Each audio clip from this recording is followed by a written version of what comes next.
down, please.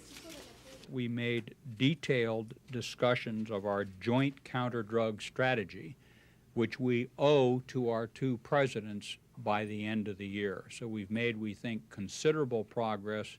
It is certainly our intention to provide a conceptual update to the two presidents during the state visit in November. Tendremos un comunicado a su disposición Our judicial authorities talked about fugitives and the whole notion of extradition.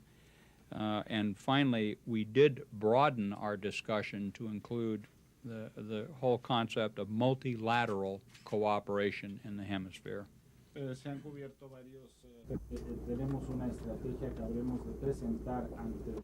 This time around, we also had two other angles. One is the fact that we had homework to do that the presidents left us in President Clinton's visit to Mexico last May, where we not only had to develop a diagnosis of the problem, the assessment, because that we did and we delivered to them precisely last May, but we had to develop a blueprint for working cooperation on the substance of the problem, and we are going to deliver that towards the end of the year, and we are made progress here in appraising how far we've gone in the development of that joint strategy.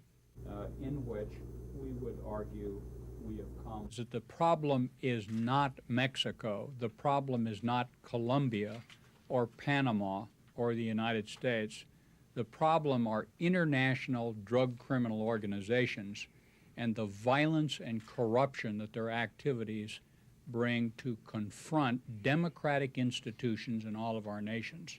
One question to you. So, to be blunt, there are not disagreements between the two sides. There are some monumental responsibilities to be addressed, the first of which is develop a document that the two presidents will find acceptable to guide the common actions of our governments to confront the drug issue. Ways of the seizure of important cargoes of both cocaine and